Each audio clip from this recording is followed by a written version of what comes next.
ॐ जननीं शारदां देवीं रामकृष्णं जगद्गुरुं पादपद्मे तयोः श्रित्वा प्रणमामि मुहुर्मुहुः।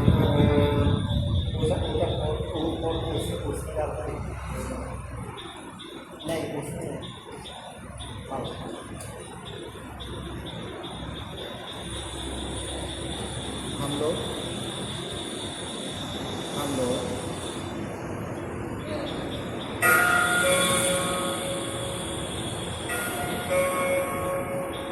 हेलो, हम लोग प्रत्येक सप्ताह माँ की मधुर स्नेह छाया में नामक पुस्तक से पाठ करते हैं, जो कि हिंदी में होती है। और हम लोग देख रहे थे माँ को जिस तरह से ठाकुर को युवा भक्तों के ऊपर आरोप रहता था कि वो बच्चे छीन लेते हैं, उसी तरह माँ के ऊपर भी आरोप लगाया जाता था कि माँ बच्चे लोगों को, जो नौजवान बच्चे हैं, उन लोगों को छीन कर साधु बना देती है। इस तरह से आरोप हम लोग माँ के ऊपर लगाते हुए देख रहे हैं। और माँ का कहना होता है कि उनकी अच्छी क्या है और बुरी क्या है, सबके लिए तो ये समझना कठिन होता है। उसमें माँ बीच में आकर सुनिश्चित करती थी कि बच्चे के लिए कौन सा जीवन अच्छा होगा। जिनको साधु बनने का होता था उसको माँ गिरवा वस्त्र देती थी और साधु के रूप में उनको दीक्षित करती थी। और जिसको शादी करना नहीं है और गृहस्थ जीवन भी नहीं जीना है, उसको भी कभी कभी हम लोग इस पाठ में देखे हैं कि उनको शादी ना करने के लिए परामर्श करती है। और बहुत से उनके भक्त जो हैं, जो बिना शादी किए ठाकुर के काम में, माँ के काम में लगे रहते हैं।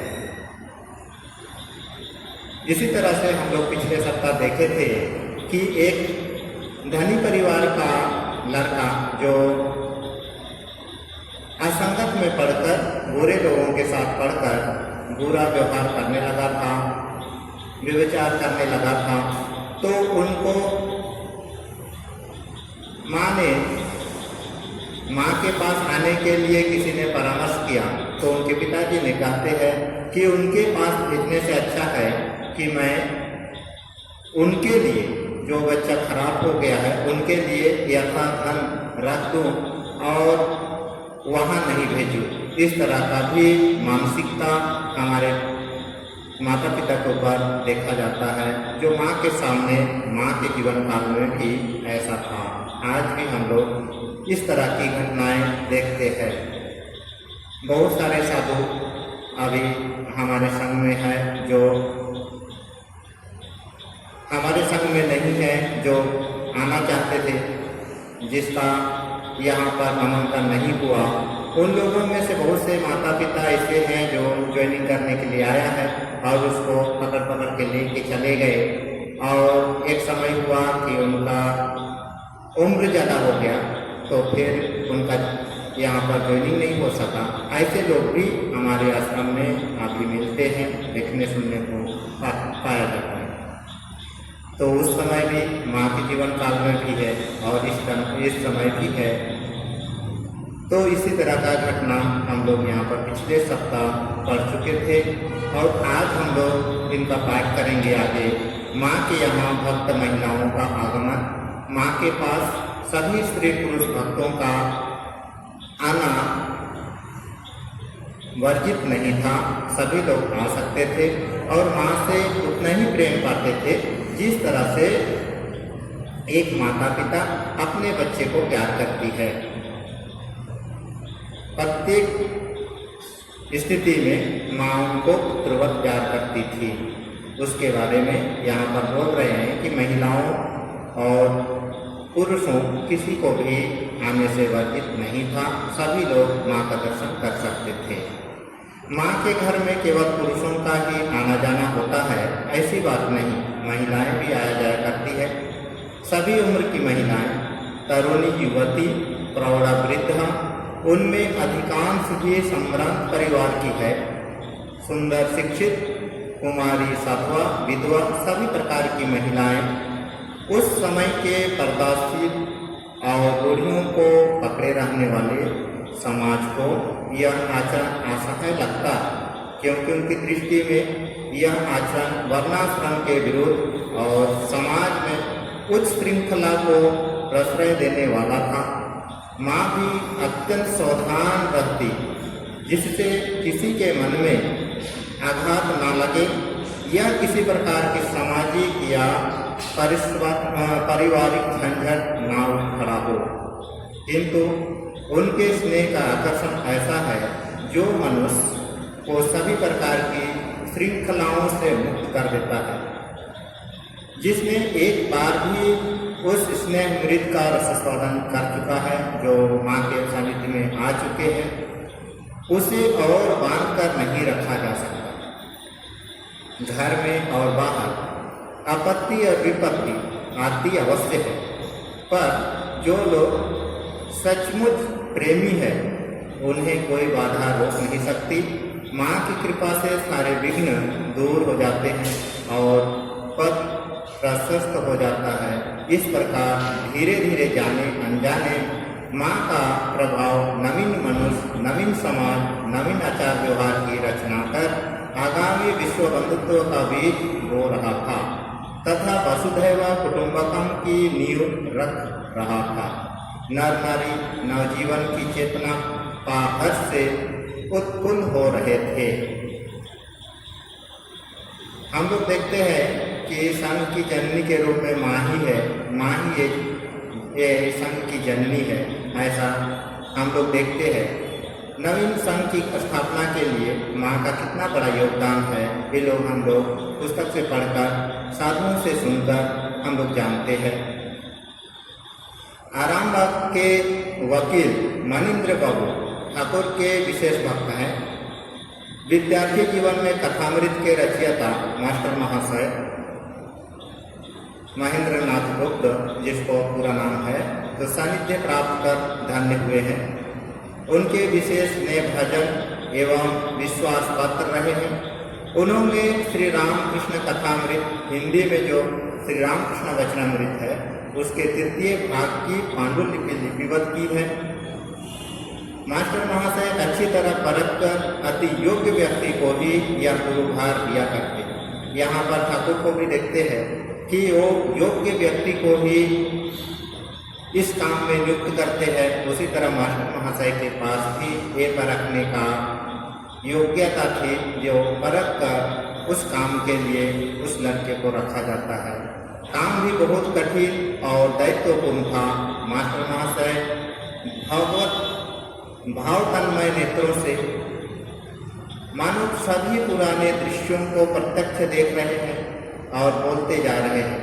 वे जिस प्रकार बोलेंगे ठीक वैसे ही लिखना होगा, प्रश्न करने को गुंजाइश नहीं। लंबे समय तक श्री माँ के साथ रहने के कारण मनिंद्र बाबू के द्वारा परम आराध्या माता जी की महिमा से परिचित हुई तथा जयरामवाटी आना जाना शुरू किया।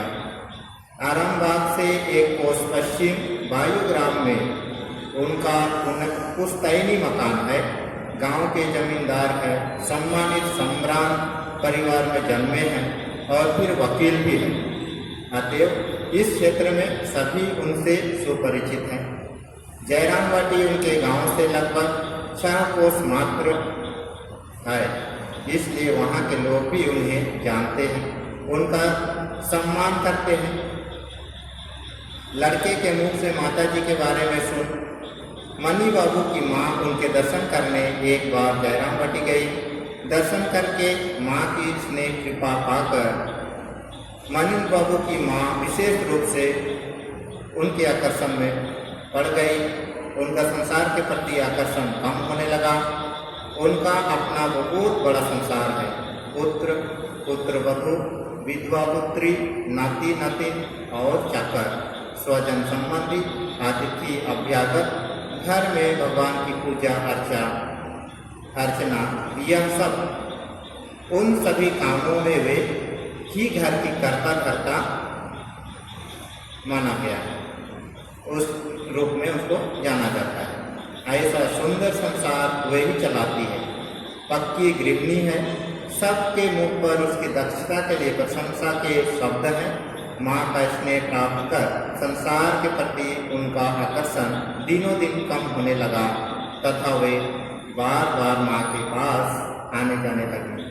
जयराम भट्टी आने पर वे घर लौटना नहीं चाहती, वहीं पड़ी रहती। माँ तथा भक्तों की सेवा कर परम आनंद प्राप्त करती। उनका वहाँ दीनहीन की तरह रहना और नौकरानी के समान सभी प्रकार का काम करना सबको मोहित कर लेता। इस संभ्रांत महिला के इस प्रकार माँ के पास रहने और काम करने की बात सुनकर स्थानीय लोगों के आश्चर्य की कोई सीमा न रहती।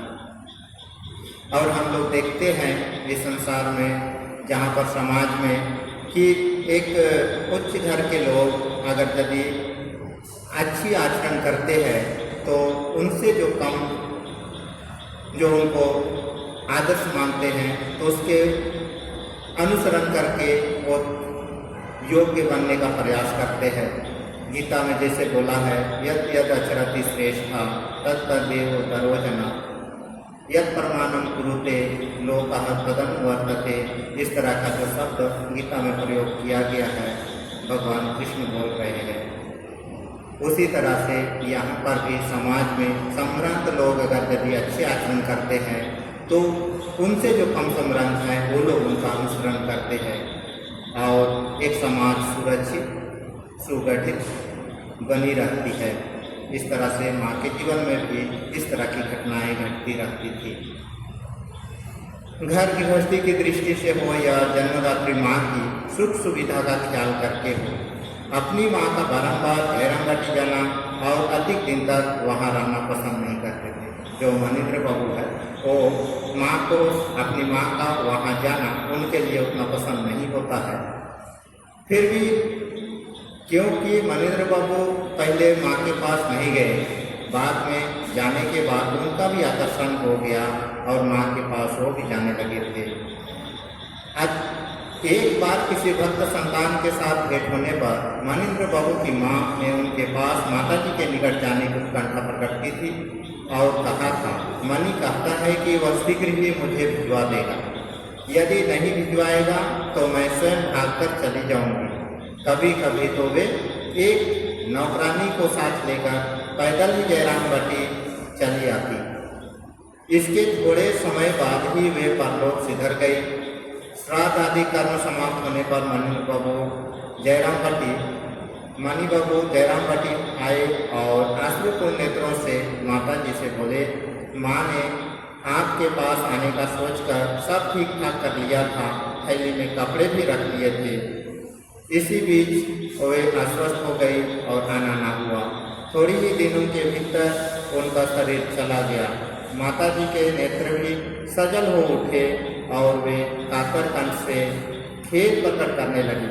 मेरी बहू आऊँगी कहती रह गई और उसका माँ के पास आना संभव ना हो सका। इस तरह से माँ उनके लिए दिन दिन प्रार्थना करती है, उनके लिए आशीर्वाद करती है। जो उनके नाम के लिए, उनके पास आने के लिए मन को बना लेता है तो उसके लिए माँ भी कितना व्याकुल होती है, उनके लिए प्रार्थना करती है। यही होती है माँ, जो हमारे हर अच्छे बुरे कर्म में साथ देने वाली माँ, बुरे कर्मों को छुड़वाने वाली माँ यहाँ पर देखा जा रहा है। इस तरह से आज के लिए हम लोग पाठ यहीं पर समाप्त करते हैं। आगे हम लोग देखेंगे माँ की सिखाने की रीति कैसी है, उसके बारे में जानेंगे। ओम निरंजनम नित्यमनंतरूपम भक्तानुकंपाकुलविग्रहं ईशावतारं परमेश्वरमिड्यं तं रामकृष्णं श्रीशानः